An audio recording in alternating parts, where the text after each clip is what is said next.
মাত্র 4-5 ঘন্টা হলো জাহাজে উঠেছেন সাব্বিরজি। তারপরে সি সিকনেস। জাহাজের দুলুনি এই একটানা ঢেউয়ের ছন্দ, এমন অনুভূতি আগে কখনো অনুভব করেননি তিনি। নীল জল, সবুজ দ্বীপ, দূরে কুয়াশার মতো ঝুলে থাকা পাহাড়ের রেখা, সব মিলিয়ে এক অপার্থিব সৌন্দর্য। কিন্তু এই সৌন্দর্য বেশিক্ষণ তাকে ভুলিয়ে রাখতে পারল না। হঠাৎই কেবিনে কিছুক্ষণ আগে দেখা সেই স্বপ্নটার কথা মনে পড়তেই সাব্বিরজির শরীর কেঁপে উঠল। চোখের সামনে ভেসে উঠল নিষিদ্ধ দ্বীপ, শয়তান জিন তার রক্ষী, মাঝির নিথর শরীর, আর কালো শাড়ি হিজাবে মোড়া সেই মধ্যবয়স্কা নারী। কে তিনি? সাব্বিরজির কপালে চিন্তার ভাঁজ পড়ে। তিনি তখন খুব স্পষ্টভাবে একটা সত্যি উপলব্ধি করছিলেন, মানুষ হিসেবে তাঁরও সীমা আছে। বারবার বিপদ থেকে বেঁচে যাওয়া মানেই ভাগ্য খুব ভালো বা তিনি অসম্ভব সাহসী, তা কিন্তু নয়। সমুদ্র তখনও দুলছে, আর সেই দুলুনির সঙ্গে সঙ্গে সাব্বিরজির মনে এক অজানা আশঙ্কা ধীরে ধীরে পাক খেয়ে উঠছে। সাব্বিরজি শুধু চেয়ে চেয়ে দেখছিলেন। পেটের একেবারে ভেতরের কোনো একটা অচেনা কোণে যেন ছুরি ঘোরানো হচ্ছিল। তীব্র ব্যথায় শ্বাস নেওয়াটাও ভারী হয়ে উঠেছিল। শরীরের প্রতিটা স্নায়ু জমে কাঠ, নড়বার মতো কোনো শক্তি নেই, এক ফোঁটাও না। ওপারের নিষিদ্ধ দ্বীপের ঠিক সীমানায় শয়তান জিনেদের আস্তানার সামনে দ্বার রক্ষীটা দাঁড়িয়েছিল। লম্বা, অস্বাভাবিক চওড়া কাঁধ, চোখ দুটো যেন আগুন জ্বলা গর্ত। সে হঠাৎই বোটটা ছুঁড়ে ফেলে দিল সাব্বিরজির পায়ের সামনে। বালির ওপর ধাক্কা খেয়ে বোটটা ঘুরে গিয়ে বালির সঙ্গে ঘষা খেয়ে কর্কশ শব্দ করে থমকে দাঁড়ালো। মাঝি তখনও চিৎকার করছিল, আগেও বলেছিল, তখনও বলছে, স্যার পালান, আপনি পালান। কণ্ঠটা কাঁপছিল, গলা শুকিয়ে কাঠ, চোখে ভেজা আতঙ্ক। কিন্তু সাব্বিরজি তো রক্ত মাংসের মানুষ। সেদিন ভয়কে তিনি কেবল অনুভব করেননি, চাক্ষুষ দেখেছিলেন। সেই ভয় তার পা দুটোকে কাপুরুষের মতো কাঁপিয়ে দিয়ে একেবারে আটকে দিয়েছিল। পা যেন অসাড় হয়ে গিয়েছে, মাটির সঙ্গে গেঁথে গেছে। দৌড়ানোর কথা ভাবাই অসম্ভব। চেয়ে চেয়ে দেখা ছাড়া আর কোনো উপায় ছিল না। দ্বাররক্ষীর শয়তান জিনটা একবার মাঝির দিকে তাকালো, তারপর অদ্ভুত এক ইশারা করলো, যেন চোখের ভাষায় কিছু বলছে। মাঝির মুখ আরো ফ্যাকাশে হয়ে গেছে। এরপর সে ধীরে ধীরে ঘাড় ঘুরিয়ে সাব্বিরজির দিকে তাকালো। ঠোঁট বেঁকিয়ে এক বিকৃত হাসি, আর সেই হাসির ভেতর দিয়ে বেরিয়ে এলো কণ্ঠ ভাঙা কিন্তু ধারালো, বলেছিলি না সাহস থাকে তো সামনে আয়। একটু থেমে সে আরো কাছে এগিয়ে এলো। আমাদের সর্দার আলোয়ারের আসার প্রয়োজন নেই, আমি তোর জন্য যথেষ্ট। এসে তো পড়েছিস, যাবি কিভাবে? শব্দগুলো যেন বাতাসে নয়, সরাসরি সাব্বিরজির বুকের ভেতর ঢুকে বিঁধছিল। শয়তানটা বলতে বলতেই মাঝিকে টেনে তুলে নিল বালির ওপর। মুহূর্তের মধ্যে দৃশ্যটা বদলে যায় দুঃস্বপ্নে। সাব্বিরজির হাত কাঁপছিল। তসবিটা পকেটেই ছিল তিনি জানতেন, কিন্তু সেটার দিকে হাত বাড়ানোর শক্তিটুকুও যেন কেউ কেড়ে নিয়েছে। চোখ সরাতে পারছেন না, শরীর নাড়াতে পারছেন না। কাপুরুষের মতো তাকিয়ে থাকা ছাড়া আর কিছুই করতে পারছিলেন না তিনি।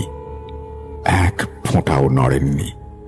মাথার ভেতর তখন কি চলছিল তিনি নিজেও জানতেন না। শুধু দেখলেন দ্বাররক্ষী জিনটা এক হাত দিয়ে মাঝির গলা চেপে ধরেছে। কোনো চিৎকার নেই, কোনো আর্তনাদ নেই। হঠাৎ একটা শব্দ হলো, যেন শুকনো ডাল ভাঙার আওয়াজ। ঠিক সেই মুহূর্তেই পাশের খাঁড়িতে বোটটা দাম করে শব্দ তুলে তলিয়ে গেল। দৃশ্যটা এমন ছিল যেন কোনো অদৃশ্য তিমি বোটটাকে টেনে হিঁচড়ে জলের নিচে নিয়ে গেছে। জলটা একবার ফুলে উঠল, তারপর নিস্তব্ধ। আবার সাব্বিরজি দেখলেন মাঝে যেন ঝরঝরে বালুর মতো ঝরে পড়ছে। শরীর, মাংস, হাড় সবকিছু ধীরে ধীরে গুঁড়ো হয়ে বালির সঙ্গে মিশে গেল। কয়েক সেকেন্ডের মধ্যেই সেখানে আর কোনো মানুষ ছিল না, শুধু বালি, নীরব বালি। সাব্বিরজি স্তব্ধ। আর একটা জীবন, আর একটা রূহ চলে গেল। ঠিক তখনই এক অদ্ভুত অনুভূতি তাকে গ্রাস করলো। হঠাৎ মনে হলো কেউ যেন তাকে জলের মধ্যে ছুঁড়ে দিয়েছে বাঁচানোর জন্য। আবার সেই একই সত্তা তাকে টেনে তুলে আনছিল জলের গভীর থেকে। শরীর ঠান্ডা, মাথায় ঝিমুনি ভাব। বাস্তব আর অবাস্তবের মাঝখানে ঝুলে আছেন তিনি। তার চেয়েও ভয়ঙ্কর অকল্পনীয় দৃশ্যটা তখন চোখে পড়ল। দ্বাররক্ষী জিনের থেকে একটু দূরে আড়ালে সেই মুহূর্তে একজন দাঁড়িয়েছিলেন, সন্ত্রস্ত অবস্থায় কিন্তু দৃঢ় দৃষ্টিতে সাব্বিরজির দিকে তাকিয়ে, চোখে গভীর উদ্বেগ, যেন যতটা সম্ভব তাকে সাবধান করতে চাইছেন। তিনি একজন মধ্যবয়স্কা নারী, পরনে কালো শাড়ি, মাথায় কালো হিজাব। বাতাসে তার শাড়ির আঁচল একবার কেঁপে উঠল। আলো আঁধারির ভেতরেও মুখটা স্পষ্ট। নামটা সাব্বিরজির মাথার ভেতরে আপনা থেকেই প্রতিধ্বনিত হল, রাবেয়া বিবি। আর সেই মুহূর্তে সাব্বিরজি বুঝলেন তিনি একা নন, কিন্তু তাতে ভয় কমার কোনো কারণ নেই। ঠিক তখনই বিশাল এক ঢেউয়ের আঘাতে দৈত্যকায় জাহাজটার যেন হঠাৎ টনক নড়ে উঠল। ধাতব শরীরটা কেঁপে উঠতেই পোর্ট ব্লেয়ার বন্দরের সাইরেনের সঙ্গে সঙ্গে জাহাজের নিজের কানফাটা সাইরেন মিলে এমন এক বিকট শব্দ তৈরি করল যে সাব্বিরজির মাথার ভেতরটা মুহূর্তেই ঝাঁঝা করে উঠল। সেই সঙ্গে পেটের ভেতরটা আবারও গুলিয়ে মোচড় দিয়ে উঠল বমি বমি ভাব নিয়ে, গলার কাছে তেঁতো স্বাদ। তিনি আর দেরি করলেন না। বাথরুমে যাবার পরিবর্তে প্রায় দৌড়ে কেবিন থেকে বেরিয়ে ব্যালকনির দিকে ছুটলেন। রেলিংটাকে দুহাতে আঁকড়ে ধরে বুক ভরে বাতাস নিলেন। আপ্রাণ চেষ্টা করলেন যাতে বমি না হয়। আসলে এটাই ছিল সাব্বিরজির জীবনে জাহাজে প্রথম চড়ার অভিজ্ঞতা। খিদিরপুর ডক থেকে জাহাজে ওঠার 4-5 ঘন্টা পর থেকেই শুরু হয় সি সিকনেস। এই টানা 3 দিনের সমুদ্র যাত্রায় তাঁর বেশ কয়েকবার বমি হয়ে গেছে। জাহাজের দুলুনি, এই একটানা ঢেউয়ের ছন্দ, এমন অনুভূতি তার শরীরে আগে কখনো উপলব্ধি হয়নি। যদিও সহজেই সাব্বিরজি ফ্লাইটে আরামে আসতে পারতেন, কিন্তু জাহাজে পাড়ি দেওয়ার রোমাঞ্চকর সুযোগটা তিনি হাতছাড়া করতে চাননি। কিছুক্ষণ পর মাথার ঝিমুনিটা একটু কাটতেই সাব্বিরজি সামনে তাকালেন। চোখের সামনে যে দৃশ্যপটটা প্রস্ফুটিত, তাতে তিনি এক মুহূর্তের জন্য নিজের অবস্থার কথা ভুলে গেলেন। সামনে আন্দামান নিকোবর দ্বীপপুঞ্জ। এটা যেন প্রকৃতির বিশাল নীলাভ ক্যানভাসে ওপরওয়ালা নিজ হাতে আলতো করে ঘন সবুজ রঙের প্রলেপ লাগিয়ে তুলির স্পর্শে বিন্দু বিন্দু আলপনার টান দিয়েছেন। নীল জল, সবুজ দ্বীপ, দূরে কুয়াশার মতো ঝুলে থাকা পাহাড়ের রেখা, সব মিলিয়ে এক অপার্থিব সৌন্দর্য। কিন্তু এই সৌন্দর্য বেশিক্ষণ তাকে ভুলিয়ে রাখতে পারল না। হঠাৎই কেবিনে কিছুক্ষণ আগে দেখা সেই স্বপ্নটার কথা মনে পড়তেই সাব্বিরজি কেঁপে উঠলেন। চোখের সামনে ভেসে উঠল নিষিদ্ধ দ্বীপ, শয়তান জিন তার রক্ষী, মাঝির ঝরে পড়া শরীর, আর কালো শাড়ি হিজাবে মোড়া সেই মধ্যবয়স্কা নারী। সাব্বিরজির কপালে অজান্তেই চিন্তার ভাঁজ পড়তে শুরু করল। তিনি খুব স্পষ্টভাবে একটা সত্যি উপলব্ধি করেছিলেন, মানুষ হিসেবে তাঁরও সীমা আছে, লিমিটেশন আছে। বারবার বিপদ থেকে বেঁচে যাওয়ার মানেই ভাগ্য খুব ভালো বা তিনি অসম্ভব সাহসী, তা কিন্তু নয়।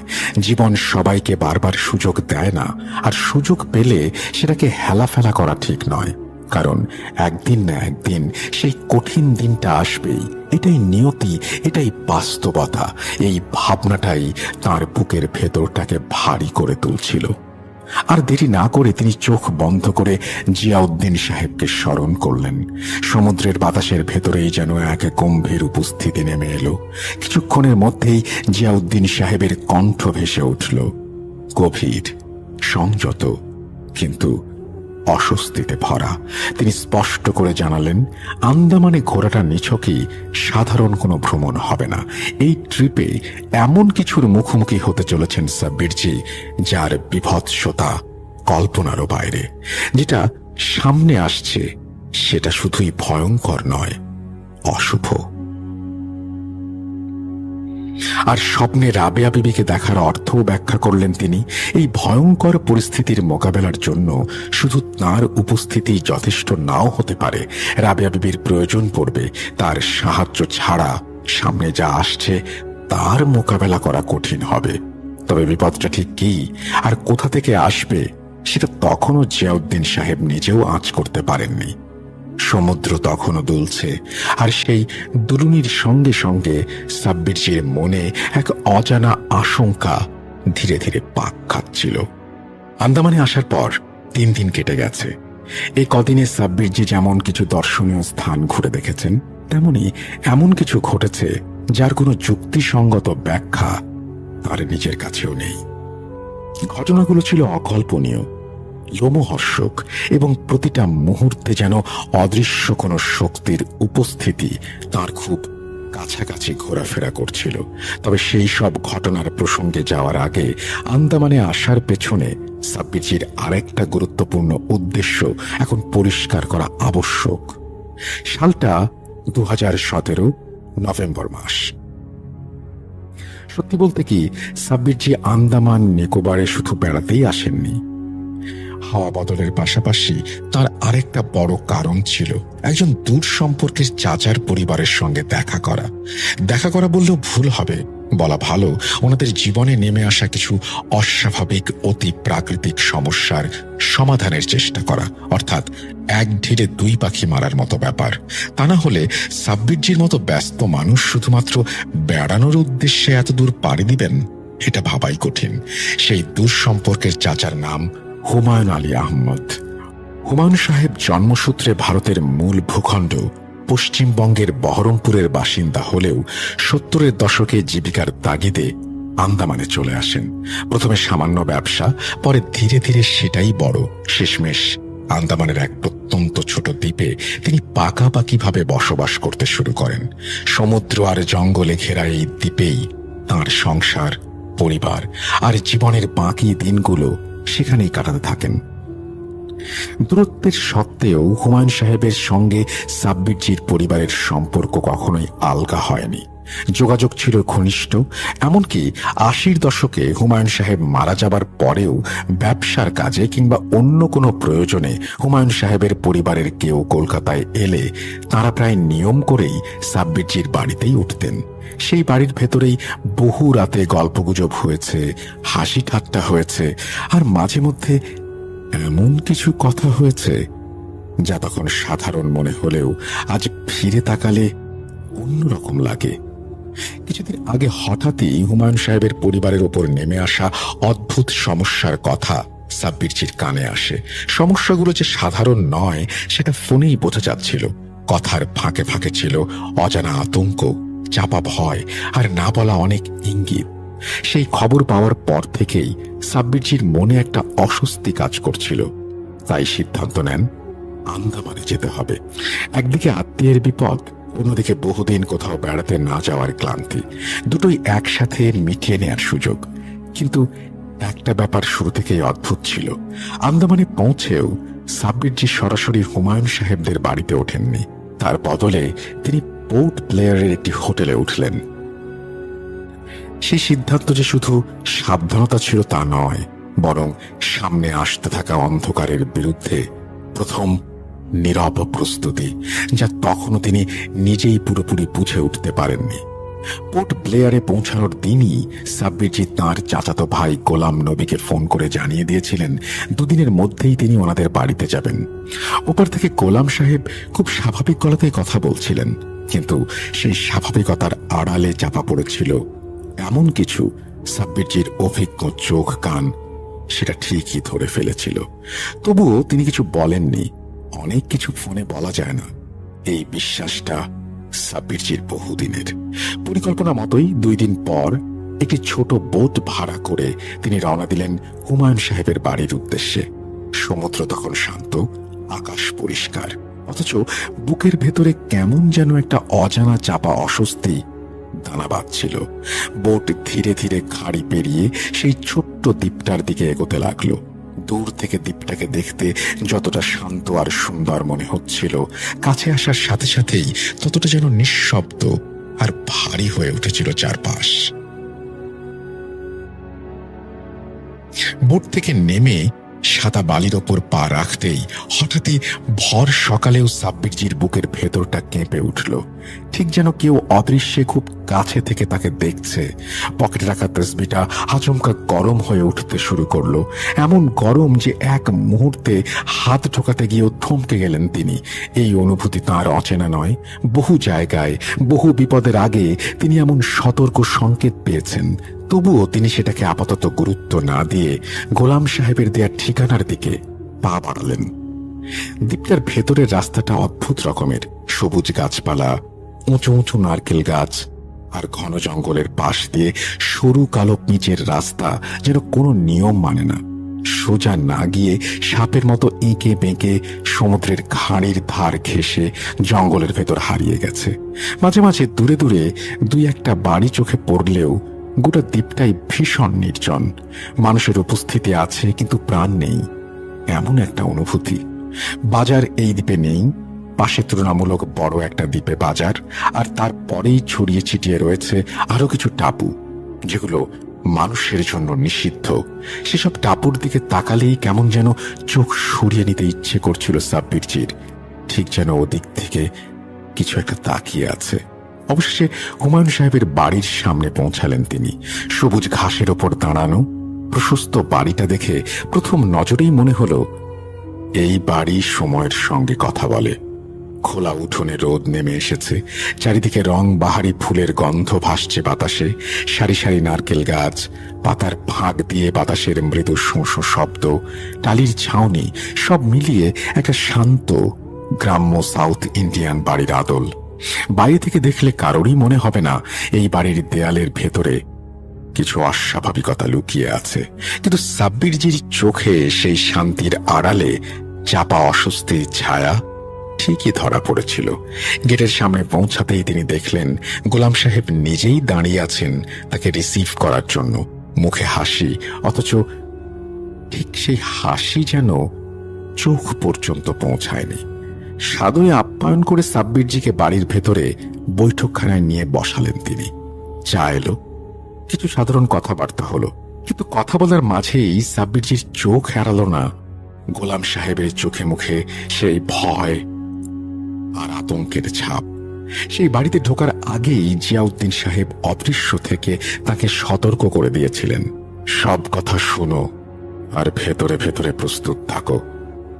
সেই সতর্ক বার্তা মনে রেখেই সাব্বিরজি আর অপ্রাসঙ্গিক কথায় সময় নষ্ট না করে গম্ভীর গলায় গোলাম সাহেবের দিকে তাকিয়ে জিজ্ঞেস করলেন, সমস্যাটা কি আসলে গোলাম?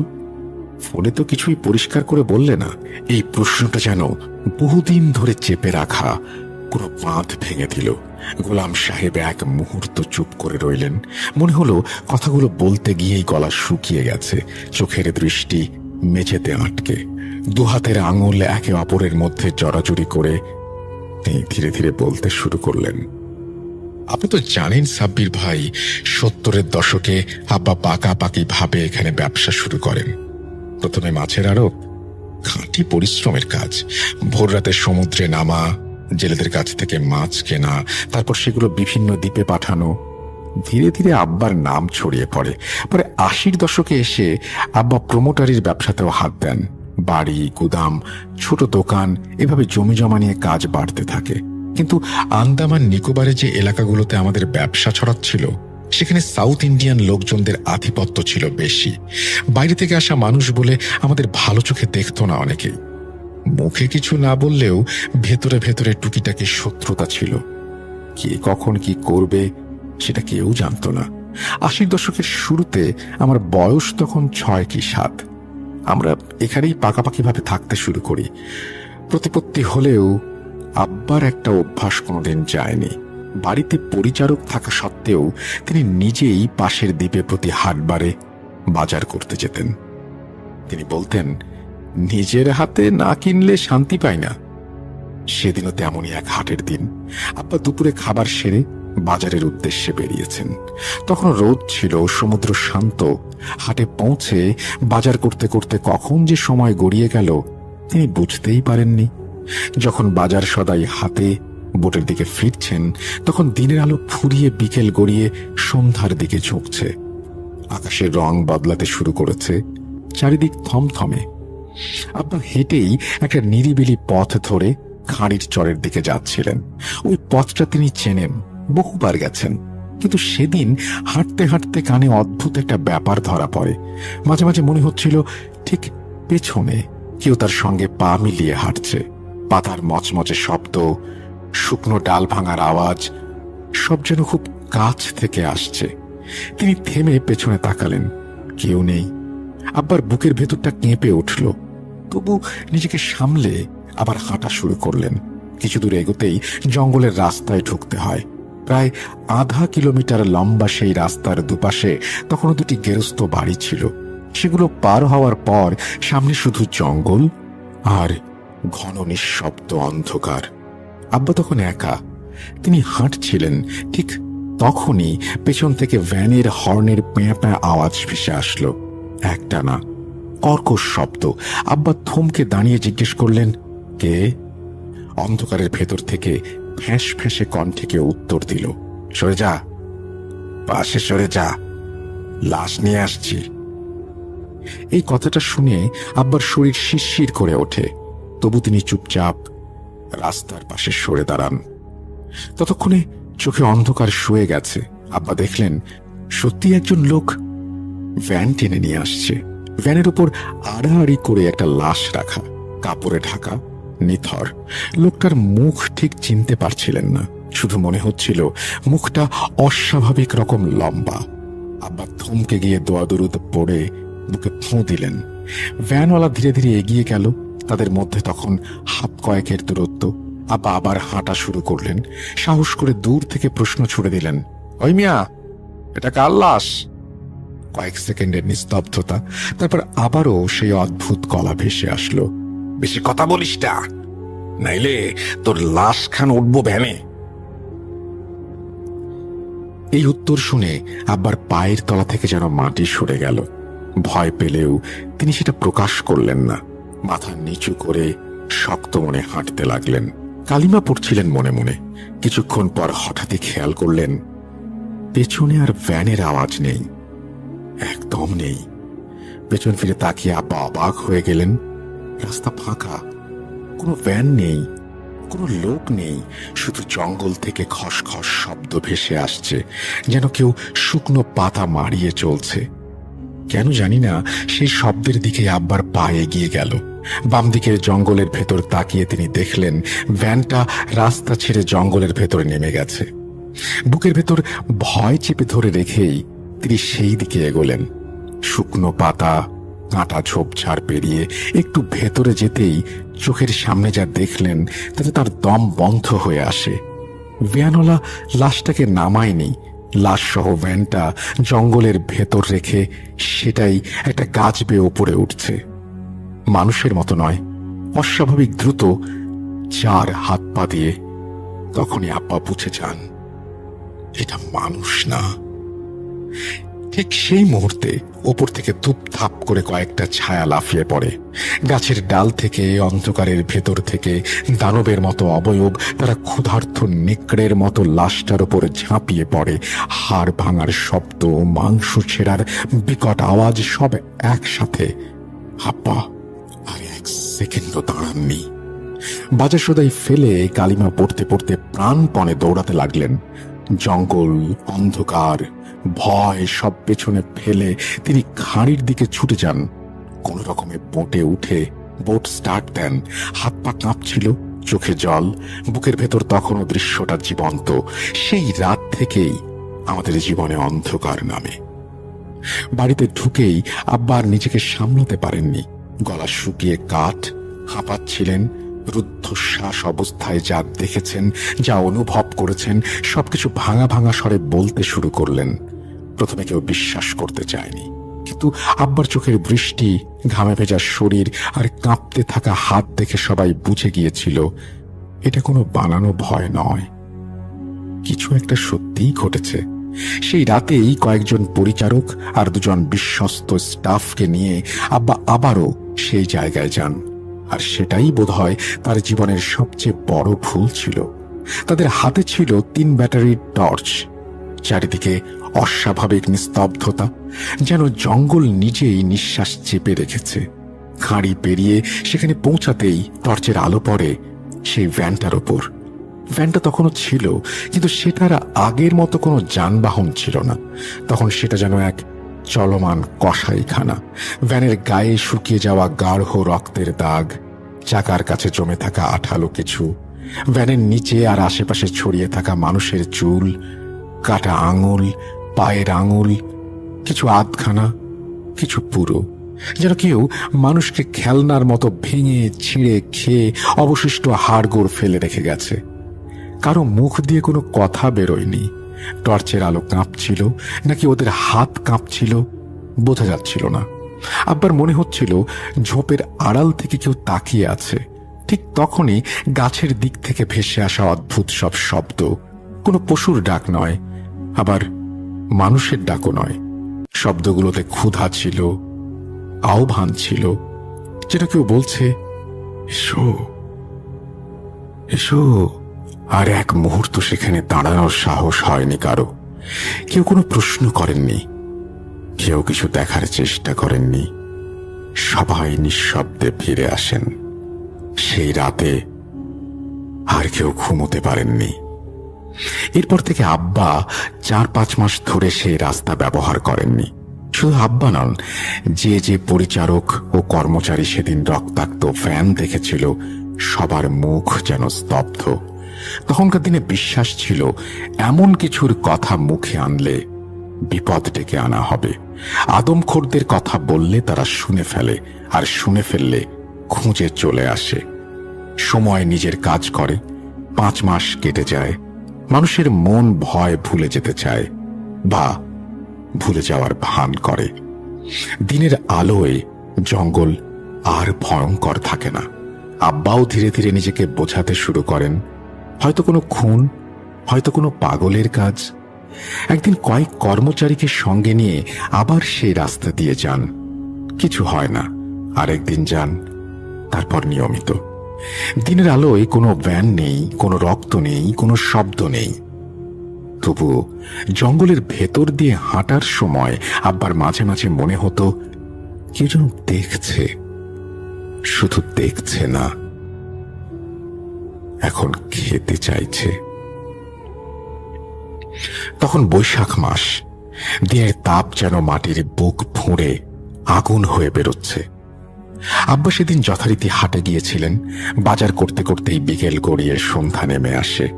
ফিরতে ফিরতে চরের মাঝখান দিয়ে হাঁটছিলেন তিনি। চারপাশে বিস্তৃত খোলা জমি, দূরে দূরে ঝোপঝাড় আর নিচু গাছপালা। ঠিক তখনই আব্বার চোখে পড়ে আকাশের রং বদলে যাচ্ছে। পশ্চিম দিক থেকে কালচে মেঘ গুটিয়ে আসছে, যেন কেউ আকাশে কালো কাপড় টেনে দিচ্ছে। কাল বৈশাখী ধেয়ে আসছিল। আব্বা পা চালান। গরম হাওয়া হঠাৎ ঠান্ডা হয়ে যায়, কিন্তু সেই ঠান্ডায় কোনো স্বস্তি নেই, আছে অশুভ পূর্বাভাস। কিছু দূর যেতেই বাতাস জোরে বইতে শুরু করে। খোলা চরের ওপর দিয়ে ধুলোবালি উড়ে এসে চোখে মুখে লাগে। আব্বা বুঝতে পারেন ঝড় আসার আগেই জঙ্গলের রাস্তা পেরোতে হবে, কিন্তু ঠিক কখন যে তিনি সেই জঙ্গলের মাঝের সরু রাস্তাটায় ঢুকে পড়েছেন নিজেও খেয়াল করেননি। হঠাৎ চারপাশের শব্দ বদলে যায়। মাঠের খোলা বাতাস নেই, তার জায়গায় গাছের পাতার ঝড়ো ঝড়ো আওয়াজ। মাথার ওপর উঁচু গাছগুলো বাতাসে দুলছে, ডালপালা একে অপরের গায়ে ধাক্কা খেয়ে কর্কশ শব্দ তুলছে। বাতাসের সাথে সাথে বিদ্যুতের গর্জন শোনা যাচ্ছে দূরে। আকাশের এক কোণে হালকা আলো দেখা গেলেও গাছের পাতার ফাঁক দিয়ে যে আকাশটা দেখা যাচ্ছে সেটা অস্বাভাবিক রকমের লাল, অশান্ত। আব্বা এগিয়ে যাচ্ছিলেন, হঠাৎ তার মনে পড়ে যায় জায়গাটার কথা। বাম দিকের সেই মোড়টা, যেখানে কয়েক মাস আগে রাতে দাঁড়িয়ে থাকতে দেখেছিলেন সেই ভ্যানটাকে। লাশ ভর্তি ভ্যান ভেবে বুকটা হালকা কেঁপে ওঠে। কিন্তু তিনি নিজেকে বোঝান দিনের আলোয় কিছু হবে না। ঠিক তখনই বিদ্যুতের ঝলক, এক পলকের জন্য আব্বার চোখে পড়ে সেই জায়গায় একটা ভ্যান দাঁড়িয়ে আছে, কালো, নোংরা, বিকৃত। পরের মুহূর্তে অন্ধকার। আব্বা আবারও পেছনে তাকান, কিছু নেই, রাস্তা ফাঁকা, শুধু গাছপালা দুলছে। কিন্তু তার শরীরের লোম খাড়া হয়ে যায়। এটা ভ্রম ছিল না, বুকের ভেতর অজানা আতঙ্ক দানা বাঁধে। এবার তিনি হাঁটা ছেড়ে দৌড়াতে শুরু করেন।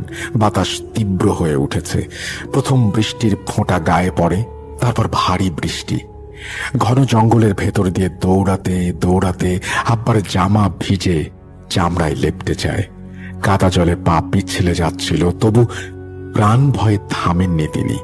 হঠাৎ একটা শব্দ, ঝোপঝাড় ভেঙে কেউ দৌড়ে বেরিয়ে আসছে। আব্বা থমকে যান। জঙ্গল থেকে একটা লোক দৌড়াতে দৌড়াতে রাস্তার ওপর উঠে আসে, আর ঠিক আব্বার চোখের সামনেই হুমড়ি খেয়ে পড়ে যায়। লোকটার গায়ে কাদা, মুখে আতঙ্ক। সে ওঠার চেষ্টা করছিল, কিন্তু তার আগেই পেছন থেকে কয়েকটা মানুষের মতো অবয়ব বেরিয়ে আসে। মানুষের মতো, কিন্তু মানুষ না। বিদ্যুতের আলোয় আব্বা আবছা ভাবে দেখেন, চোখ দুটো অস্বাভাবিক বড়, শরীরগুলো কুঁজো, হাতগুলো অস্বাভাবিক লম্বা, কুচকুচে কালো। কারো হাতে বর্ষা, কারো হাতে মোটা লাঠি। রাস্তায় পড়ে থাকা লোকটা চিৎকার করতে যাচ্ছিল, কিন্তু শব্দ বেরোনোর আগেই প্রথম আঘাতটা পড়ে। তারপর একের পর এক মাংসের ওপর লাঠির শব্দ, হাড় ভাঙার আওয়াজ, লোকটার গলা দিয়ে বেরোতে থাকা চাপা গোঙানি। আব্বা প্রাণ ভয়ে ঝোপের মধ্যে লুকিয়ে পড়েন। তার নিঃশ্বাস বন্ধ হয়ে আসে আতঙ্কে। চোখ বন্ধ করতে চান, কিন্তু পারেন না। বিদ্যুতের ঝলকে তিনি দেখেন অবয়বগুলো লোকটাকে মেরে ফেলে আবার জঙ্গলের অন্ধকারে মিলিয়ে গেল, যেন কিছুই ঘটেনি। বৃষ্টি পড়ছিল অবিরাম। আব্বার শরীর ভিজে একাকার, কিন্তু তিনি নড়তে পারছিলেন না। তার সামনে একটা মার্ডার হয়েছে। যদি ওরা আশেপাশেই থাকে, যদি শব্দ শুনে ফিরে আসে। তখনই আব্বার মাথার ভেতর একটা কথা ঘুরছিল, দৈত্য দানব শুধু বইয়ের পাতায় থাকে না, আসল দৈত্য দানব মানুষেরই মতো দেখতে। কিন্তু তার চিন্তা শক্তির শ্বাসরোধ করে আচমকাই প্যাঁ প্যাঁ প্যাঁ শব্দ, ভ্যানের হর্নের বিকট আওয়াজ ভেসে আসে। আব্বার বুকের ভেতর যেন কিছু ফেটে যায়। তিনি আঁতকে উঠে মাটিতে পড়ে যান। হাত পা খিঁচুনির মতো কাঁপতে থাকে। চোখ তুলতেই দেখেন ভ্যানটা তার ঠিক সামনে এসে দাঁড়িয়েছিল। ভ্যানের ওপর থেকে চালক নেমে আসে, লম্বা, হাড্ডিসার, মুখে বিদঘুটে হাসি, চোখ দুটো অস্বাভাবিক উজ্জ্বল।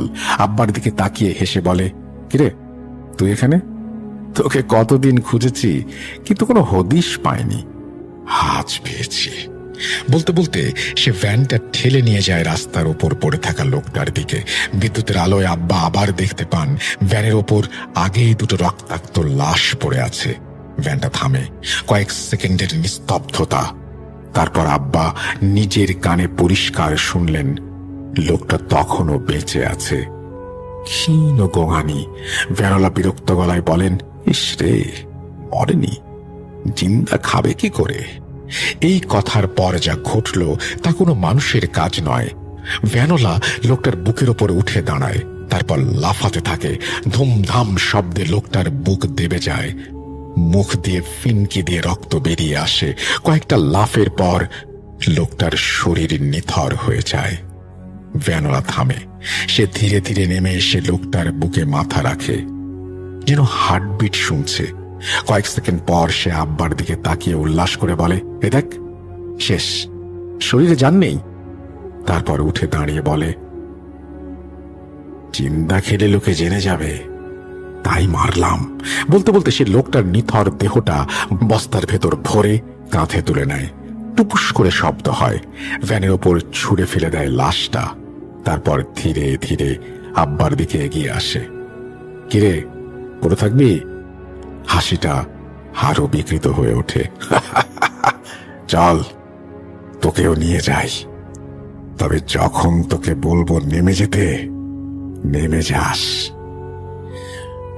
কথাটা শেষ করার আগে সে ঝপ করে আব্বাকে কাঁধে তুলে নেয়। আব্বা চিৎকার করতে পারেন না, গলা দিয়ে কোনো শব্দ বেরোয় না।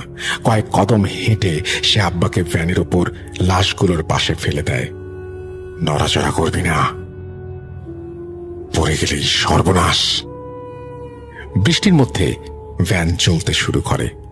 রাস্তায় অন্ধকার, চারিদিকে জঙ্গল, ভ্যানের ওপর 3টে লাশ আর একজন জীবিত মানুষ, যে এখনো জানে না জীবিত ফিরবে নাকি ফিরবে না। আব্বা তখন আর মানুষ ছিলেন না, ভয়ে জমে যাওয়া একখানা নিঃশ্বাস নেয়া দেহ মাত্র। ভ্যানের উপর শুয়ে থাকা লাশগুলোর শরীর থেকে বেরোনো আষ্টে পচা ধাতব গন্ধ তার নাক মুখ দিয়ে ঢুকে পড়ছিল। মনে হচ্ছিল সেই গন্ধ শুধু শ্বাসের সঙ্গে ঢুকছে না, মগজে গিয়ে আঠার মতো লেগে যাচ্ছে। গলা শুকিয়ে কাঠ, বমি আসছে, কিন্তু বমি করার শক্তিটুকু নেই। ঠিক তখনই ভ্যানওয়ালা হঠাৎ খ্যাক খ্যাক করে হেসে ওঠে। কিরে, গন্ধ লাগে? তার কণ্ঠে কোনো স্বাভাবিকতা নেই, যেন বহুদিন ধরে মানুষের ভাষা ব্যবহার না করায় শব্দগুলো ভাঙা ভাঙা হয়ে বেরোচ্ছে। ওই লাশটা পাশের দ্বীপের আব্বাসের ছেলের। সে জানায় বিষ খাইছিল, বৈবাহিক অশান্তি। 2 দিন আগে মরছিল, আজকে কবর থেকে উঠায় নিয়ে আসছি। বলতে বলতে সে ভ্যানে ব্রেক করে, তাতে লাশটা একটু নড়ে উঠল। আব্বার বুকের ভেতর যেন কিছু একটা ছিঁড়ে গেল। আর ওই পাশেরটা রমাইয়া, জেলে পাড়ার রমাইয়া 4 দিন আগে মারা গেছে, শুকনা লাশ। ভ্যানওয়ালার গলায় অদ্ভুত এক গর্ব। আর এখন যেটারে মারলাম, এক মওলানা। এই শব্দটা শোনার পর আব্বার শরীরের লোম খাড়া হয়ে গেল। সে বলতে থাকে, একদিন বাজার থেকে ফিরতেছিল, রাস্তার মধ্যে শয়তান দৈত্য জিনের দল 10-11 জন একটা মানুষ মারতেছিল, ওটা দেখে ফেলছিল। তারপর থেকে রাতের বেলা আর বাইর হয় না। খবর ছড়াইছিল চারদিকে, শয়তান জিন লাশ খায়, এর ফলে আমার মালিকের রাগ, খাই এইটারে মাইরা নিয়ে যাইতেছি। এই কথাগুলো যেন ছুরি হয়ে একটার পর একটা আব্বার মাথায় ঢুকছিল। তিনি বুঝে গিয়েছিলেন এই লোকটা মানুষ না, আবার পুরোপুরি জিনও না, মাঝামাঝি কিছু একটা। ভ্যান আবার চলতে শুরু করলো। রাস্তার বাম দিকে নামতেই আব্বা স্পষ্ট শুনলেন গাছের ডালে ভারী কিছু নড়ছে। শুধু নড়ছে না, ঘষছে কেউ, নখ দিয়ে ছাল ছিঁড়ে ফেলার মতো। ভ্যানটা থামলো আগের সেই প্রকাণ্ড গাছটার সামনে, সেই গাছ যার নিচে একদিন লাশ সহ ভ্যানটা দেখেছিলেন আব্বা। আব্বা দেখলেন গাছটার গুড়ি জুড়ে কালচে দাগ, শুকনো রক্ত বহুদিনের।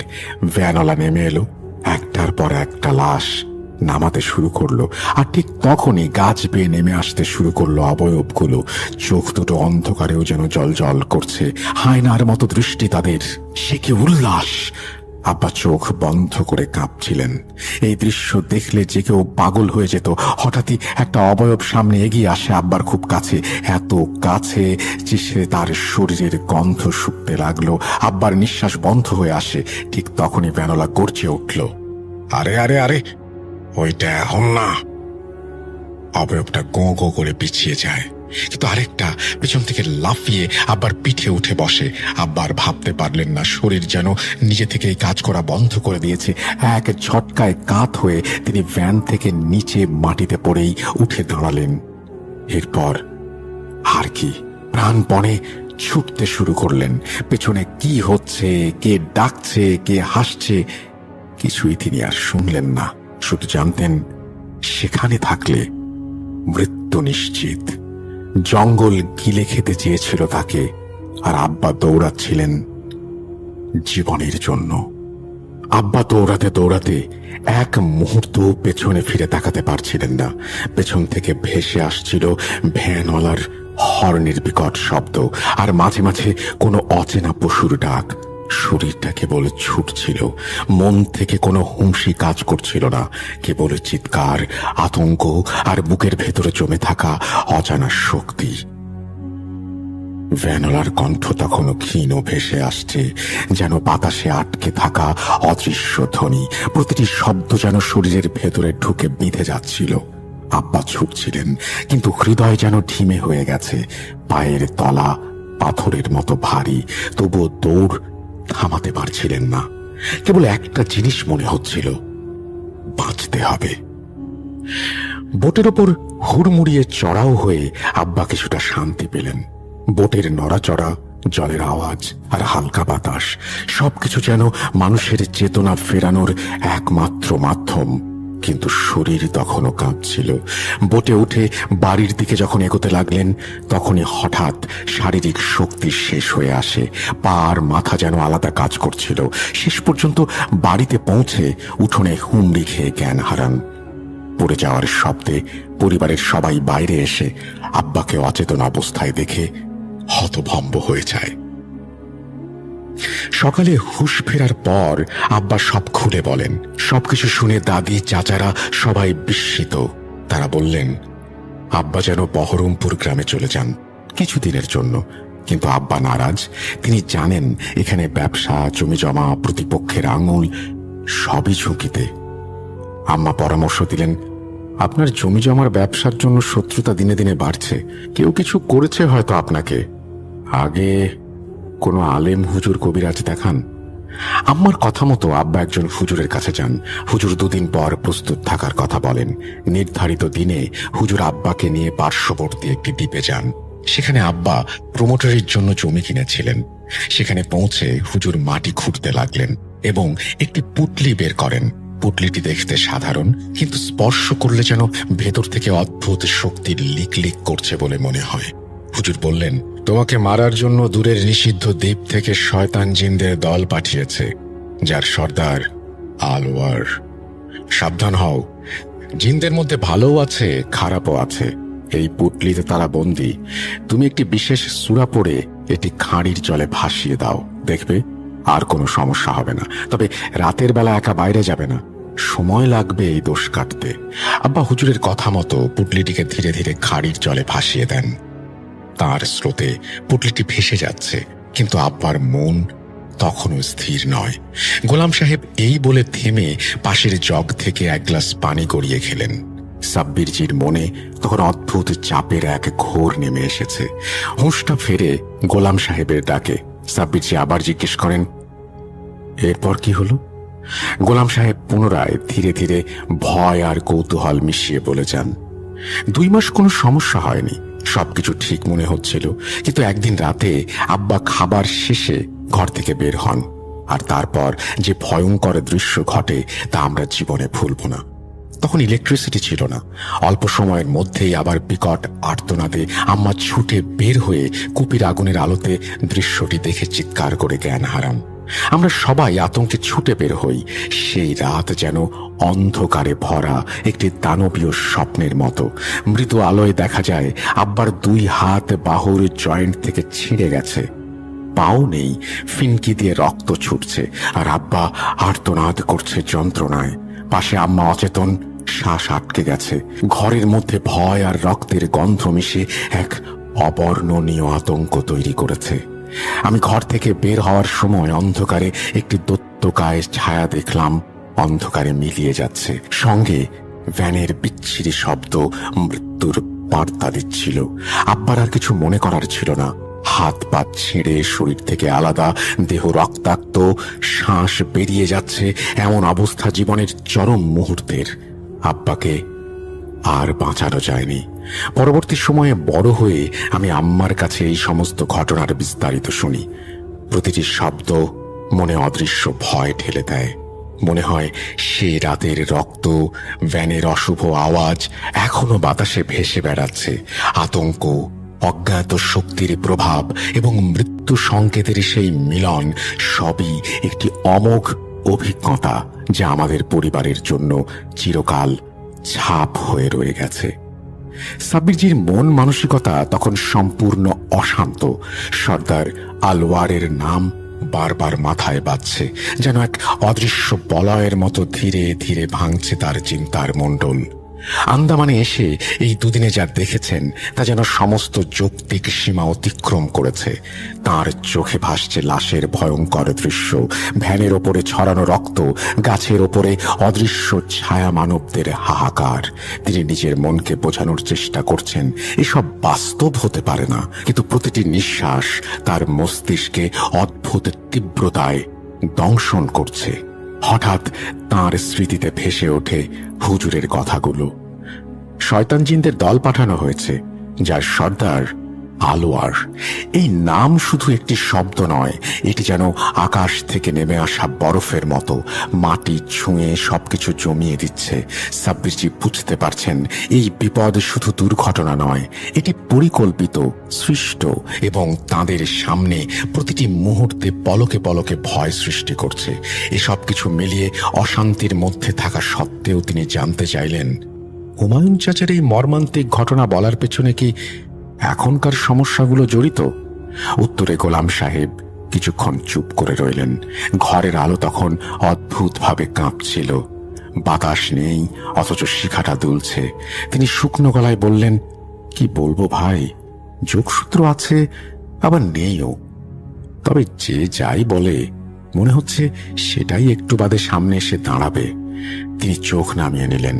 মনে হচ্ছিল কথা বলছেন না, বরং স্মৃতির কোনো অন্ধকার কুঠুরি খুলে ফেলেছেন। এই তো গত রোজার সময়ের কথা। গভীর রাত, সেহরির সময়ও হয়নি। হঠাৎ ঘুমের ভেতরেই কেমন একটা অশান্তি শুরু হলো। বুকের ভেতর চাপ, নিঃশ্বাস যেন ঠিকমতো নিতে পারছি না।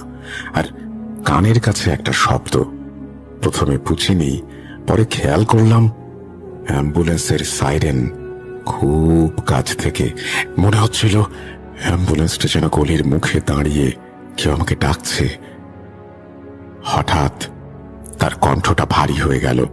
ওই ওঠ, এই বলে কেউ যেন আমার নাম ধরে ডাকলো। গোলাম সাহেব বললেন, সেই ডাকটা স্বপ্নের মতো ছিল না, আবার বাস্তবও না। শব্দটা যেন সরাসরি কানের পর্দায় এসে আঘাত করেছিল। চমকে ঘুম ভেঙে যায়। চোখ খুলতেই দেখি ঘরের এক কোণে দাঁড়িয়ে আছে একটা লোক, কালো রঙের, কিন্তু ছায়া না, পুরো শরীরটাই যেন কালো। নার্সের মতো পোশাক, মাথায় ক্যাপ। লোকটা হাসছিল, কিন্তু সেই হাসিতে তার মুখের ভেতরে কোনো কিছু দেখা যাচ্ছিল না। ঠোঁটের ফাঁক দিয়ে শুধুই অন্ধকার। গোলাম সাহেবের গলা কাঁপছিল। মনে হচ্ছিল লোকটাকে আমি চিনি, খুব চিনি, কিন্তু কোথায় দেখেছি মাথায় আসছিল না। ঠিক তখনই লোকটা এগিয়ে এলো, খুব কাছে, এত কাছে যে আমি ওর নিঃশ্বাসের গন্ধ পাচ্ছিলাম। ওটা স্বাভাবিক মানুষের নিঃশ্বাস ছিল না, পচা লোহার গন্ধ। সে ফিসফিসিয়ে বলল, এখনই তোর শরীর কাত হয়ে পড়বে। এই কথাটা শোনা মাত্রই শরীরে খিঁচুনি শুরু হয়। এমন খিঁচুনি আগে কোনোদিন ওঠেনি। হাত পা শরীর নিজের নিয়ন্ত্রণে ছিল না। চোখের সামনে সব ঝাপসা। কাঁপতে কাঁপতে বিছানা থেকে পড়ে যাই। আর ঠিক তখনই হঠাৎ মনে পড়ে যায় বহু বছর আগের সেই রাত, আব্বার মৃত্যুর রাত। আব্বাকে সেদিন অ্যাম্বুলেন্সে তুলেছিল, খুব রক্ত পড়ছিল, আর তখনও সেই একই নার্স ছিল কালো পোশাকে। মুখটা সেই একই রকম কুৎসিত। এই লোকটাই ভাই, এটাই সেই লোকটা। এরপর আর আমি কিছু বলতে পারছিলাম না। আমি শুধু তাকিয়েছিলাম ওই কালো লোকটার দিকে। লোকটা তখন দরজার দিকে আঙুল তুলে ইশারা করে বলল, দাঁড়া, নিচ থেকে আসছি। কয়েক মুহূর্ত পরে ভারী শব্দ, ধাতব চাকার ঘর্ষণ, একটা স্ট্রেচার।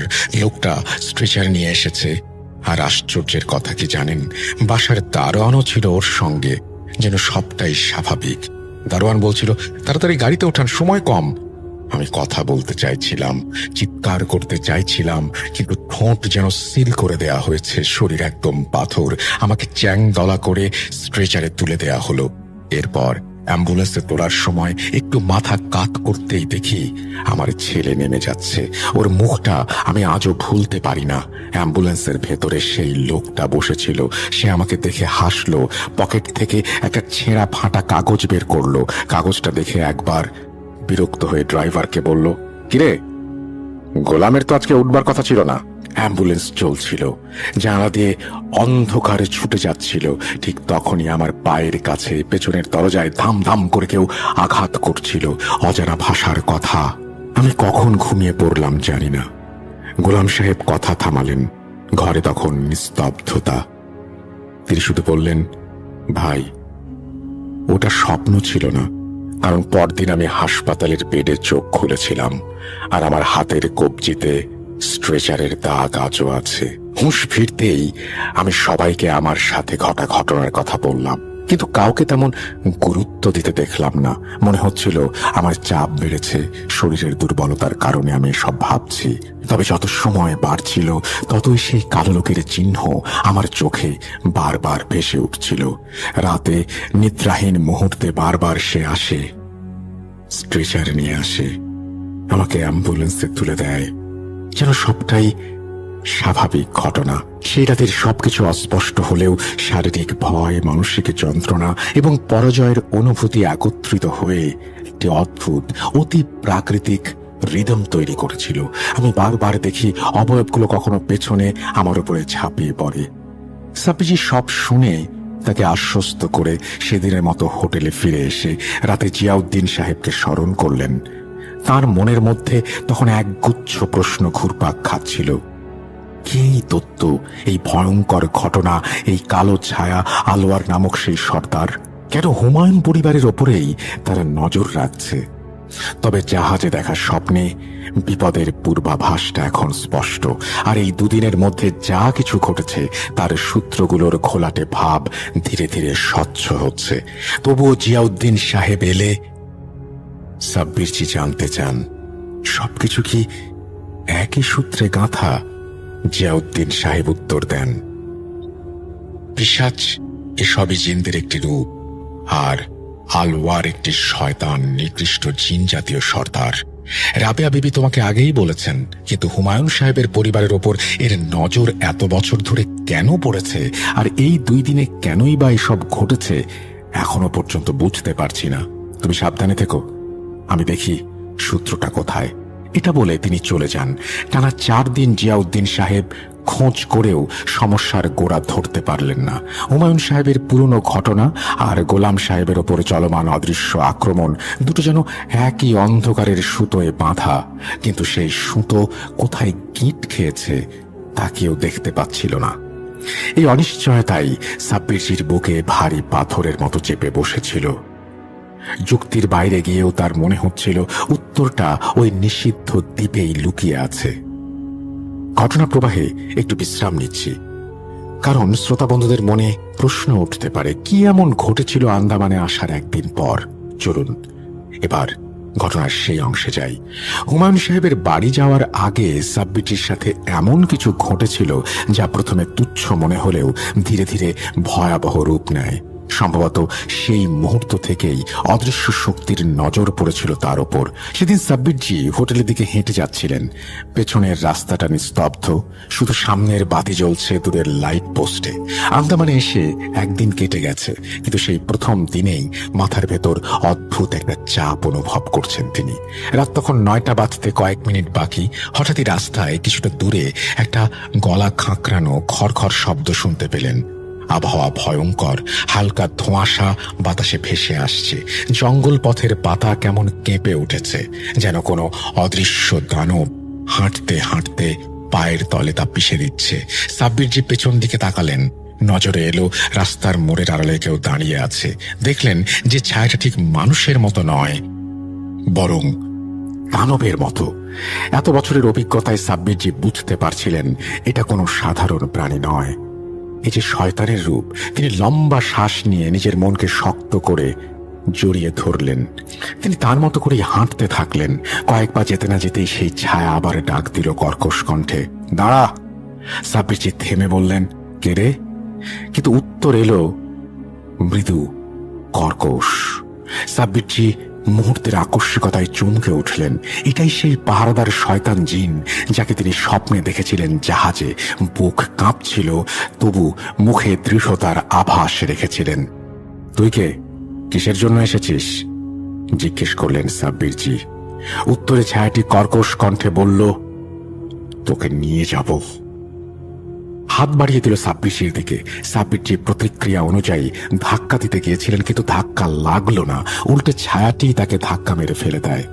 মাথার চুল ধরে টেনে নিয়ে যেতে থাকে। আঙুলে থাকা তসবিটি ছিটকে পড়ল কয়েক হাত দূরে পাশে রাস্তায়। সাব্বিরজি কোনো রকমে সেটা তুলে সূরা পড়তে শুরু করলেন। ছায়াটি আবারও এগিয়ে আসে। তসবিটি আরেকবার ছিটকে পড়ল। সাব্বিরজি লক্ষ্য করলেন ছায়াটির হাত থেকে এক অদ্ভুত পদার্থ ঝরছে। তিনি জিজ্ঞেস করলেন, কে তুই?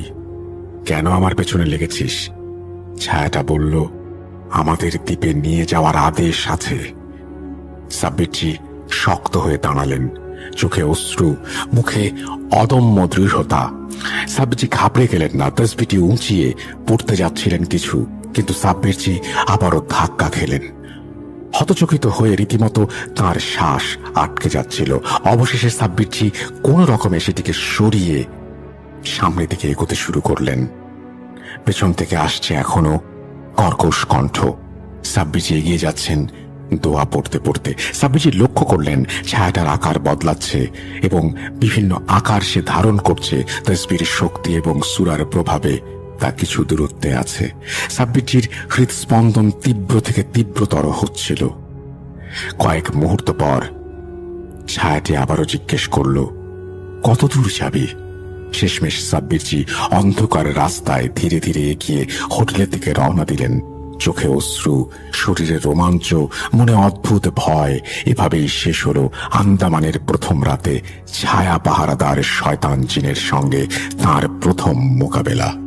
হোটেলে ফিরে এসে সাব্বিরজির শরীর তখনও স্বাভাবিক হয়নি। বুকের ভেতরে অদৃশ্য কোনো চাপা ওজন বয়ে বেড়াচ্ছেন। দরজা বন্ধ করেই তিনি আর দেরি না করে জিয়াউদ্দিন সাহেবকে স্মরণ করলেন।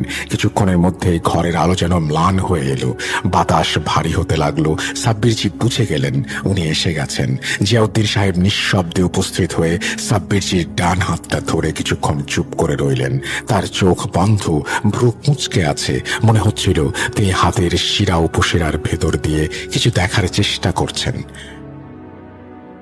যে সত্তাটা এসেছে তার শক্তি এখানে সীমিত। এই জায়গা তার পূর্ণ ক্ষেত্র না, কিন্তু নিষিদ্ধ দ্বীপে সেখানে তার শক্তি ভয়ঙ্কর, বলছিলেন জিয়াউদ্দিন।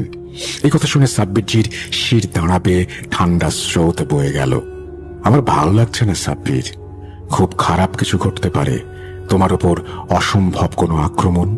কিছুক্ষণ থেমে তিনি আরো যোগ করলেন, ওরা যখন কারণ ছাড়াই ক্ষিপ্ত হয় তখন বুঝতে হবে তুমি অজান্তেই এমন কিছুতে হাত দিয়েছ যেটা ওদের বহু বছরের হিসেব নষ্ট করেছে। সাব্বিরজি বললেন, কিন্তু আমি তো কিছু করিনি। জিয়াউদ্দিন সাহেব সাব্বিরজির দিকে তাকিয়ে বললেন, অনেক সময় না করাটাই সবচেয়ে বড় অপরাধ হয়। আপাতত সাবধানে থাকো, তোমার পাহারা দরকার। হঠাৎ কিছু মনে পড়ে যাওয়ায় তিনি বললেন, তুমি যেহেতু স্বপ্নে রাবেয়া বিবিকে দেখেছ, সেটা হালকাভাবে নিও না। স্বপ্নে যদি উনি নিজে এসে থাকেন তার মানে পরিস্থিতি খুব গুরুতর। তুমি তাকে স্মরণ করো, বলো একটা সুরক্ষা বলয় তৈরি করতে, এমন বলয় যেটা শয়তান জিন সহজে ভাঙতে পারবে না। এই কথা বলতে বলতে জিয়াউদ্দিন সাহেবের মুখে এক ধরনের অসহায়ত্ব ফুটে ওঠে। সেটা সাব্বিরজি আগে কখনো দেখেননি। সাব্বিরজি উৎকণ্ঠিত কণ্ঠে বললেন, কিন্তু আমি কি এমন করেছি? কারা এরা? জিয়াউদ্দিন সাহেব দীর্ঘশ্বাস ফেলে বললেন, আমিও এখনো পুরোটা বুঝে উঠতে পারছি না। যা বলেছি তাই করো, আমি সূত্রটা খুঁজছি। সাব্বিরজি আন্দাজ করতে পারলেন এটা কেবল শুরু। ঘরটা নিস্তব্ধ, হোটেলের ঘড়িতে তখন 4:15। বাইরে সমুদ্রের দিক থেকে ভেসে আসছে একটানা গম্ভীর গর্জন, যেন অন্ধকার নিজেই নিঃশ্বাস নিচ্ছে। ফজরের আজানের 20 মিনিট আগে সাব্বিরজির মেঝেতে বসে তিনি চোখ বন্ধ করলেন। বুকের ভেতর অজানা চাপ, মাথার ভেতর ঘুরছে একটাই নাম, রাবেয়া বিবি। তিনি ধীরে ধীরে তসবিটা হাতে নিলেন। তারপর তিনি কিছু নাম উচ্চারণ করলেন। হালকা একটা শীতল স্রোত মেঝের উপর বইছে। ঘরের কোণ থেকে অস্বাভাবিকভাবে অন্ধকার হয়ে আসছে, যেন আলো সেখানে পৌঁছাতে ভয় পাচ্ছে। পর্দাটা নড়ল, কিন্তু বাইরে কোনো বাতাস নেই। সাব্বিরজির চোখের পাতা কাঁপছিল। তিনি চোখ খুললেন না। হঠাৎ কানে এলো খুব নিচু এক নারী কণ্ঠ। আসসালামু আলাইকুম। কেমন আছো সাব্বির? ডাকলে কেন? সেই কণ্ঠে কোনো প্রতিধ্বনি নেই, কোনো রাগ নেই, বরং এমন এক শীতল দৃঢ়তা যেন শুনলেই বোঝা যায় তিনি ভয় পান না কাউকেই। সাব্বিরজি চোখ খুললেন। ঘরের মাঝখানে মেঝে ছুঁয়ে ভেসে আছে মধ্যবয়স্ক এক নারী, কালো শাড়ি, কালো হিজাব, মুখের অর্ধেক ছায়ায় ঢাকা। তবু চোখ দুটো স্পষ্ট, অস্বাভাবিক উজ্জ্বল, অথচ করুণ, ঠিক যেমন স্বপ্নে দেখেছিলেন। রাবেয়া বিবি। তিনি দাঁড়িয়ে নেই, আবার বসেও নেই। সাব্বিরজি উঠে দাঁড়াতে চেয়েও পারলেন না। হাঁটু যেন মেঝের সাথে আটকে গেছে। জাহাজে দেখা দুঃস্বপ্ন, পাহারাদার শয়তান জিনের আক্রমণ, হোটেলের রাস্তায় সেই মুখোমুখি হওয়া, আর জিয়াউদ্দিন সাহেবের সতর্কবাণী, এক মুহূর্ত কিছু লুকালেন না। কথা বলতে বলতে তাঁর গলা শুকিয়ে আসছিল, কিন্তু তিনি থামলেন না। সব শুনে রাবেয়া বিবি ধীরে এগিয়ে এলেন। তিনি সাব্বিরজির ডান হাতটা ধরে রাখলেন কিছুক্ষণ। সেই স্পর্শে হঠাৎই সাব্বিরজির শরীর কেঁপে উঠল। হাতটা যেন বরফে ডোবানো। রাবেয়া বিবির চোখ আধখোলা অবস্থায় রেখেছেন। কিছুক্ষণ নীরব থেকে তিনি গম্ভীরভাবে বললেন, তুমি যেভাবে সেই পাহারাদার জিনের সঙ্গে লড়াই করছিলে সেটা ঠিক হয়নি। ওরা শক্তি নিয়ে নয়, ফাঁদ সৃষ্টি করে মারে। তিনি এক মুহূর্ত থামলেন। চারপাশ ভারী হয়ে উঠেছে। আমিও খুব পরিষ্কার জানি না, শুধু এটুকু বুঝেছি ও খুব পুরনো। আর হিসেবে আলোয়ার শুধু শয়তান জিনের সর্দার না, ও এক প্রাচীন লোভের নাম।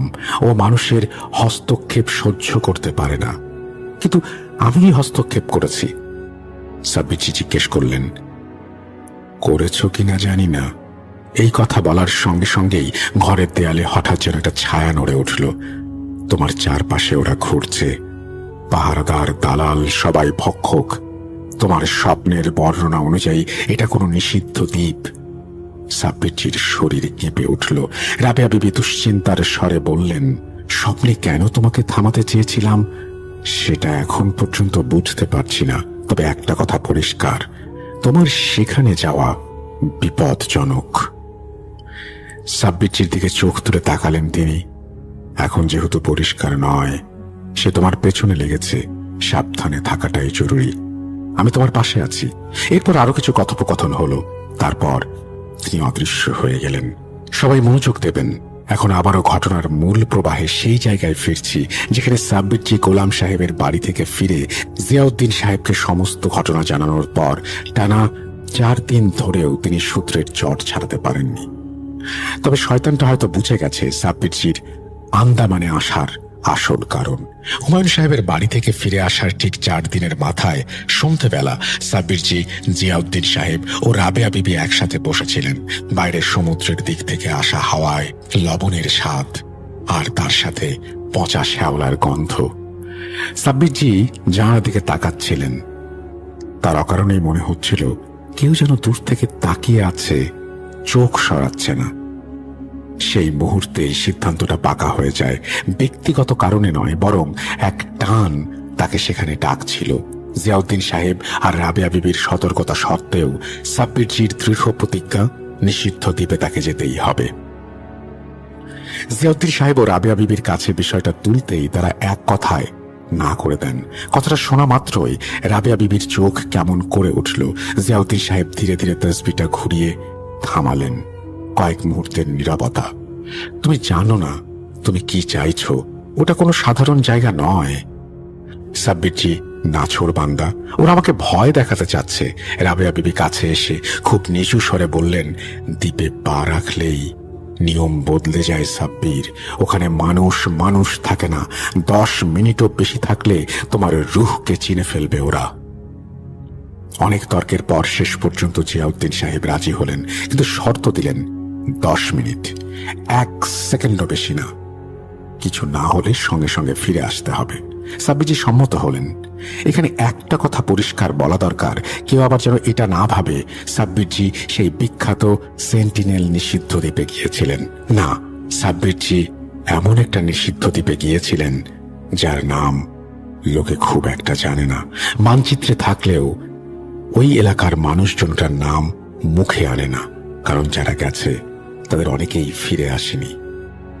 দ্বীপটা পুরোপুরি নিষিদ্ধও না। সরকারি কাজে কিছু নির্ধারিত মানুষ নির্দিষ্ট সময়ের জন্য ওখানে যায়। গোলাম সাহেব তখন আন্দামানের একজন প্রতিষ্ঠিত মানুষ।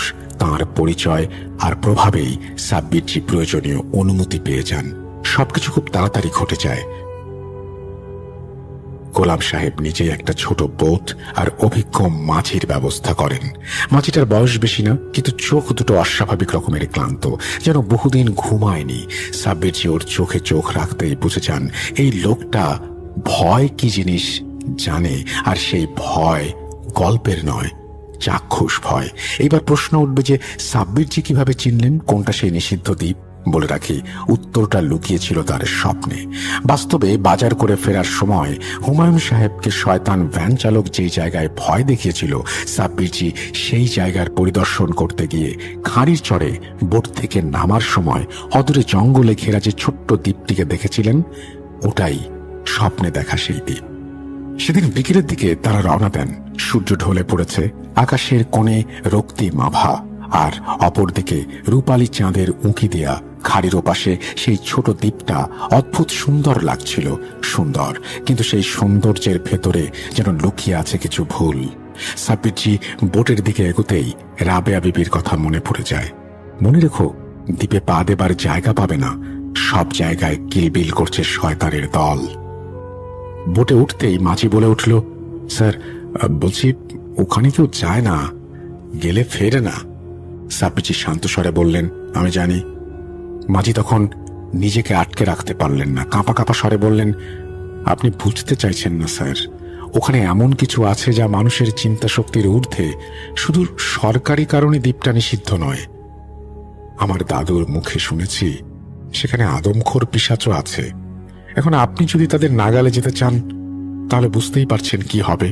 ক্ষুধার্ত সিংহ যদি বেশি দিন শিকারের অপেক্ষা করে। এই কথাগুলো বলার সময় চারিদিক নিস্তব্ধ হয়ে যায়, যেন জঙ্গল, পাখি, জল সব কান পেতে শুনছে। সাব্বিরজি এবার কঠোর স্বরে বলেন, তোমাকে গোলাম সাহেব ঠিক করেছে বিশ্বস্ত ভেবে, তোমার দায়িত্ব আমাকে ওখানে নিয়ে যাওয়া। আর কথা বাড়িও না, দেরি হয়ে যাচ্ছে। মাঝি আর কথা বাড়ালো না, ইঞ্জিন চালু করলো। খাড়ির স্বচ্ছ নীলাভ জলের বুক চিরে বোট এগিয়ে যেতে লাগলো। দ্বীপটা যতটা কাছে আসছিল ততই বাতাস ভারী হচ্ছিল, একটা চাপা গন্ধ। বোট থামানোর আগে মাঝি শেষবারের মতো বলল, স্যার আপনি তো আমার কোনো কথাই শুনলেন না। একটা কথা রাখুন, গোলাম স্যারকে আমি কথা দিয়েছি যখন আপনাকে সুরক্ষিতভাবে ফিরিয়ে নিয়ে যাব তখন দয়া করে তাড়াতাড়ি কাজ মিটিয়ে ফিরে আসবেন এখানে। সাব্বিরজি কিছু বললেন না, আর ঠিক তখনই জঙ্গলের ভেতর থেকে কারা যেন কুৎসিতভাবে হেসে উঠল। 10 মিনিটের কাউন্টডাউন তখন শুরু হয়ে গেছে। সাব্বিরজি মাঝির দিকে একবার তাকিয়ে হ্যাঁ সূচক ইশারা করতেই ধীরে ধীরে এগিয়ে গেলেন দ্বীপের গভীরে। গাছগুলো এত ঘন যে চাঁদের আলো মাটিতে পৌঁছাতেই পারছিল না। পা ফেললেই শুকনো পাতার চাপার শব্দ, কিন্তু সেই শব্দ কান পর্যন্ত যাচ্ছে না। হাঁটতে হাঁটতে হঠাৎই তার বুকের ভেতর কেমন একটা শীতল অনুভূতি হলো। মনে হলো কেউ যেন তাকে তাকিয়ে দেখছে। থমকে দাঁড়িয়ে চারিদিক তাকালেন সাব্বিরজি। কিছু নেই, শুধু গাছ, লতা, গুল্ম আর অদ্ভুত ছায়া। মাথার ওপর হঠাৎ অদ্ভুত একটা শব্দ হলো, আর ঠিক তখনই অ্যাম্বুলেন্সের সাইরেন। এক মুহূর্তে পুরো জঙ্গল যেন কেঁপে উঠল। চোখ ধাঁধানো হেডলাইট, পকেটের ভেতরে তসবিটা জ্বলতে শুরু করেছে অস্বাভাবিক গরম। সাব্বিরজির মাথার ভেতর একটাই প্রশ্ন, এখানে অ্যাম্বুলেন্স এলো কোত্থেকে? ভাবার সময় পেলেন না। ড্রাইভারের সিটে বসে থাকা লোকটার মুখ স্পষ্ট হতেই বুকটা কেঁপে উঠল। এই মুখ, এই বিকৃত হাসি, এই শয়তানটাই তো। লোকটা অ্যাম্বুলেন্সের জানালার ভেতর থেকে ঘাড় কাত করে তাকিয়ে আছে। ঠিক তখনই দূর থেকে মাঝির কাঁপা কণ্ঠ ভেসে আসলো, স্যার দৌড়ান! আর দেরি না করে সাব্বিরজি দৌড় দিলেন। পেছনে অ্যাম্বুলেন্স স্টার্ট দিচ্ছে, জঙ্গলের ভেতর দিয়ে গাড়ি ধাওয়া করছে, হেডলাইটের আলো ক্রমশ তার পিঠে পড়ছিল।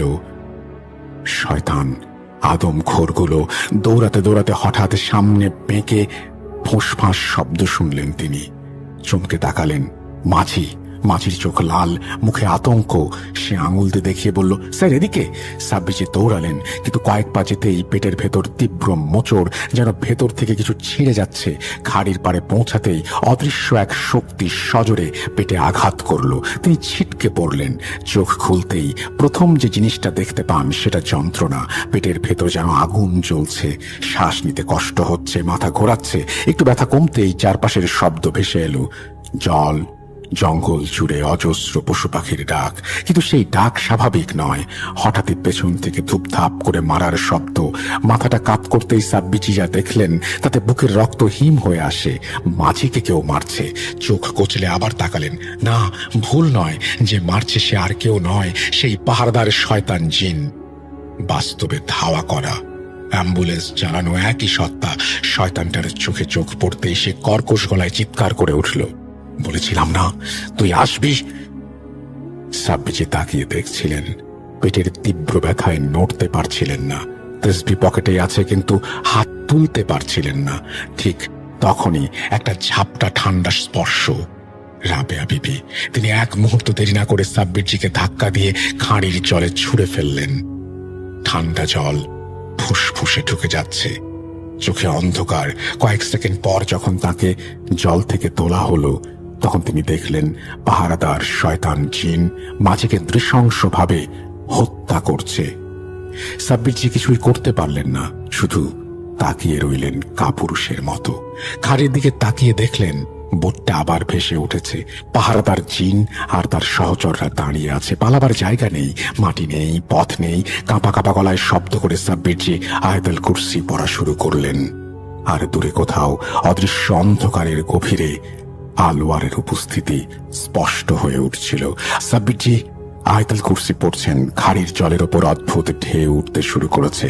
জল আর জল নেই, সেই অন্ধকার, সেই নিঃশ্বাস, সেই নিঃশব্দতা নেই। মাটি ধীরে ধীরে গর্জে উঠছে, কোনো শব্দ নেই।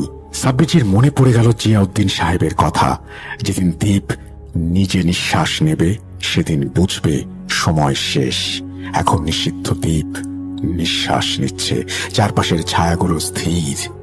পশু, রাতচরা পাখির সেই কান্নার আওয়াজ এক মুহূর্তে মিলিয়ে গেছে। মনে হলো কেউ অদৃশ্য হাত দিয়ে তাঁর রুহুটা ধীরে ধীরে টেনে বের করছে।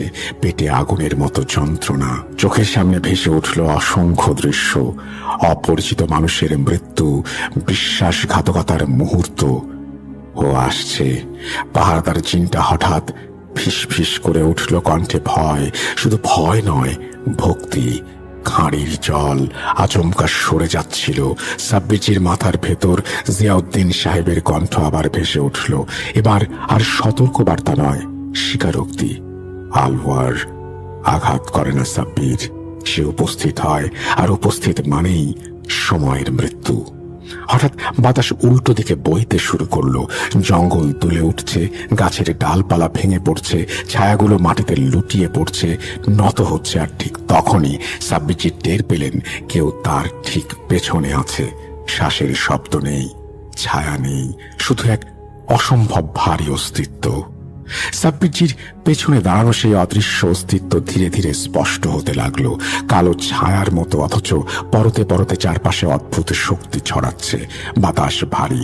সাব্বিরজির বুক জ্বলে উঠল। আগের ব্যথার মতো নয়, এবার সে রুহের গভীর স্তরে স্পর্শ করেছে। মনে হলো কেউ তার রুহের প্রতিটি অংশকে টেনে বের করে আনছে। আলওয়ার নিজেকে প্রকাশ করতে লাগলো।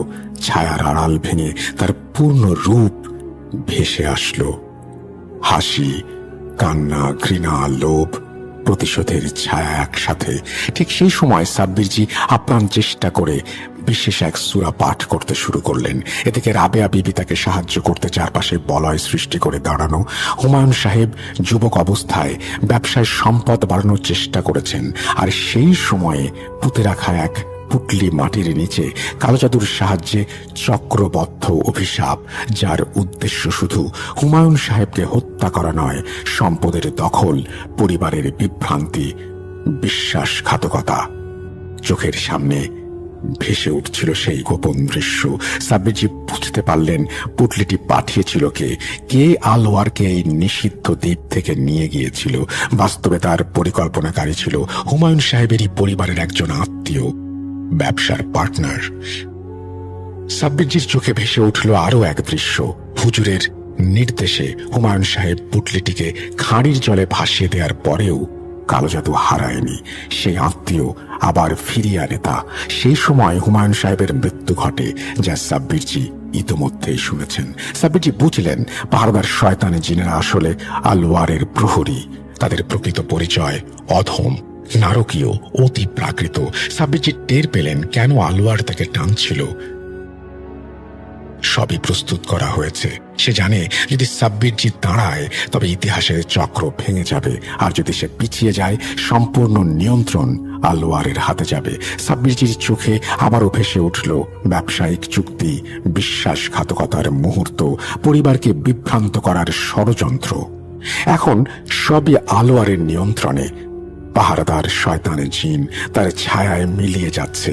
সবকিছু, সমুদ্রের ঢেউ, জঙ্গলের ছায়া, বাতাসের শব্দ, তার শক্তির আওতায়। তার শরীর কেঁপে উঠল, শ্বাস বন্ধ হয়ে আসছিল।